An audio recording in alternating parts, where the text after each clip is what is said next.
Oke, ini episode ke-6 dari modul TikTok KOL Endorsement Campaign, di mana ini episode FAQ, Frequently Asked Question. Gue bakal menjawab pertanyaan-pertanyaan yang sering gue dapatkan mengenai topik endorsement TikTok. Oke, pertanyaan pertama, keranjang kuning buat view konten endorsement drop, solusinya apa? Oke, sedikit penjelasan ke teman-teman.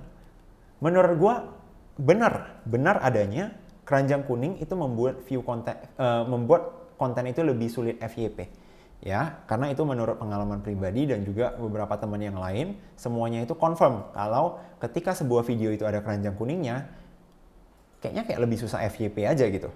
Nah, jadi bagaimana kalau ini terjadi di konten endorsement kita? Karena kan kita pastinya itu konten endorsement mau ada keranjang kuningnya gitu.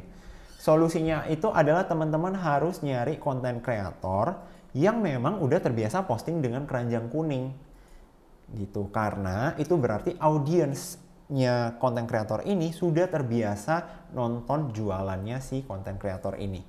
Ya, ketika teman-teman mengendorse orang-orang yang jarang jualan, jarang ada keranjang kuningnya, audiensnya itu tidak ready untuk dijualin gitu. Tapi kalau orang-orangnya ini memang udah jualan, bahkan memang penontonnya itu nontonin dia untuk keracun produk-produk gitu, untuk dapat rekomendasi produk.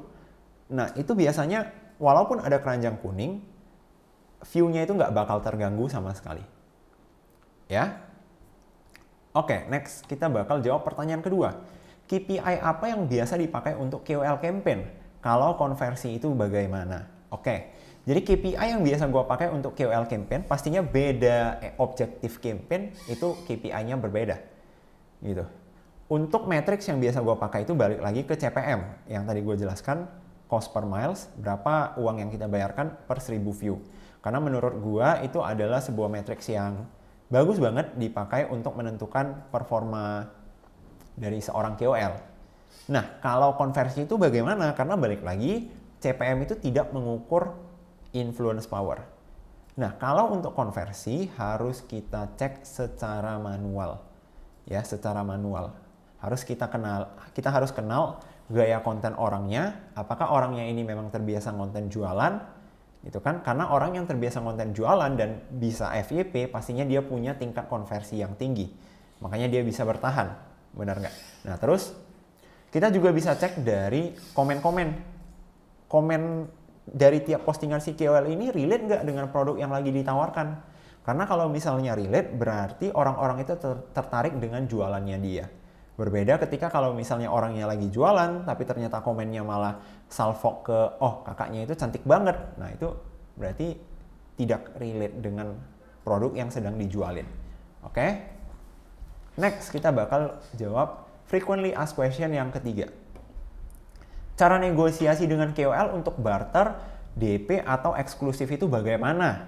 Nah, jadi buat teman-teman yang belum tahu barter itu berarti barter produk ya. Jadi brand ngirimin produk tanpa bayar, si KOL-nya ini posting video gitu. Itu namanya barter. Kalau DP itu maksudnya pembayarannya itu dibayar mungkin 50% di awal, 50% di akhir. Oke, kalau eksklusif itu berarti biasanya itu di live eksklusif. Live eksklusif itu berarti di live-nya itu hanya ada produk satu brand doang, itu eksklusif. Ataupun kalau misalnya eksklusif di konten, itu bisa juga berupa BA, di mana misalnya si KOL ini dijadikan BA dari produk misalnya pencerah ketiak, nah berarti si KOL ini nggak boleh nerima produk pencerah ketiak lain selain brand tersebut. Oke, cara negosiasinya itu bagaimana? Nah, teman-teman harus tahu kalau misalnya KOL itu juga manusia, teman-teman. KOL itu bisa kita deketin, bisa kita approach, bisa kita jalin hubungan gitu kan. Jadi cara yang paling baik adalah tidak menganggap itu sebagai negosiasi. Kita harus membangun hubungan yang baik dulu dengan si KOL. Karena sering banget, ini juga terjadi di gua secara pribadi, ada brand-brand yang gua akui menjalin hubungan lebih baik dengan gua dibanding brand lain. Akhirnya banyak keuntungan yang gua tawarkan ke brand-brand yang baik ini. Seperti kadang mereka ada launching produk, jadwalnya bisa gua majuin gitu kan. Kadang dia mau minta eksklusif supaya gua nggak mempromot produk kompetitor itu gue terima, pastinya dengan persyaratan tertentu ya. Atau kadang dia mau ngirimin PR package tanpa dibayar, gue juga posting di story. Jadi banyak banget nih. Jadi cara negosiasi yang paling baik adalah menjalin hubungan yang baik dengan konten kreator. Ya, itu adalah cara negosiasi yang paling baik. Oke? Next. Content owning dan boosting itu apa? Oke, jadi mungkin teman-teman content creator maupun brand owner itu pernah dengar istilah content owning ataupun boosting. Itu sebenarnya apa sih gitu? Content owning itu maksudnya adalah hak menggunakan konten dari KOL tersebut. Gitu. Jadi ketika kita bayar endorsement, itu kita tidak mempunyai hak untuk menggunakan konten tersebut. Kecuali udah diizinkan sama KOL-nya ya. Tapi biasanya itu ada beberapa KOL itu ada extra charge-nya. Kalau misalnya konten ini mau teman-teman posting di akun teman-teman, atau teman-teman mau jadikan konten iklan, atau teman-teman mau masukkan ke mana gitu kan, itu biasanya ada extra charge-nya.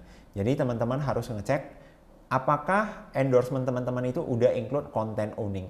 Oke, kita masuk ke FAQ keempat dari modul TikTok KOL endorsement campaign ya. Pertanyaan keempat itu content owning dan boosting itu apa sih? Nah, jadi teman-teman yang content creator atau brand owner mungkin udah pernah mendengar istilah content owning dan juga boosting. Nah, jadi gue jelasin content owning dulu ya. Buat teman-teman yang nggak tahu, ketika kita membayar endorsement, itu kita belum tentu memiliki hak atas video tersebut. Nah, jadi hak untuk memiliki menggunakan konten tersebut itu namanya content owning. Makanya sebelum kita ngendorse itu kita harus tanyain dulu rate ini itu include apa aja. Apakah udah include content owning, apakah udah include boosting gitu kan. Nah, jadi apabila video dari seorang content creator mau teman-teman gunakan untuk kebutuhan iklan, mau diposting ke Instagram teman-teman misalnya, nah teman-teman harus pastikan kalau teman-teman udah memiliki content owning dari konten tersebut ya. Terus boosting itu apa sih? Boosting itu berarti izin untuk mengiklankan video TikTok dari content creator menggunakan Spark Code atau Spark Ads gitu. Jadi kalau teman-teman belum mengerti apa itu Spark Code dan Spark Ads, teman-teman boleh balik ke modul konten dari nol, modul sebelumnya. Di bagian teknis konten di TikTok itu gue ada jelasin soal Spark Ads dan juga Spark Code. Oke? Nah, ketika kita udah diberikan izin untuk boosting, itu berarti kita bisa menggunakan video tersebut, konten tersebut untuk diiklankan di TikTok. Nah, jadi sebelum kita mulai mengendorse, tetap harus ditanyakan dulu rate ini sudah include apa aja. Apakah sudah include content owning, apakah sudah include boosting. Karena kalau tidak kita tanyakan dan akhirnya konten yang kita pakai tanpa izin gitu kan, itu bisa jadi problem ya, itu bisa jadi problem. Oke, jadi ini tips dari gua, selalu pastikan biaya endorsement itu include apa aja ya. Next kita masuk ke FAQ kelima. Kenapa sih KOL suka banget menaikkan rate secara tiba-tiba gitu? Dan cara handle problem ini bagaimana? Oke, sedikit penjelasan. Seperti yang teman-teman tahu, tren di TikTok itu kan sering banget berubah. Orang yang di minggu ini bukan siapa-siapa, minggu depan bisa jadi dikenal satu Indonesia. Itu juga bisa terjadi di rate, itu bakal juga mempengaruhi rate cut dari seorang KOL. Jadi rate cut hari ini belum tentu sama dengan rate cut besok atau minggu depan atau bahkan bulan depan.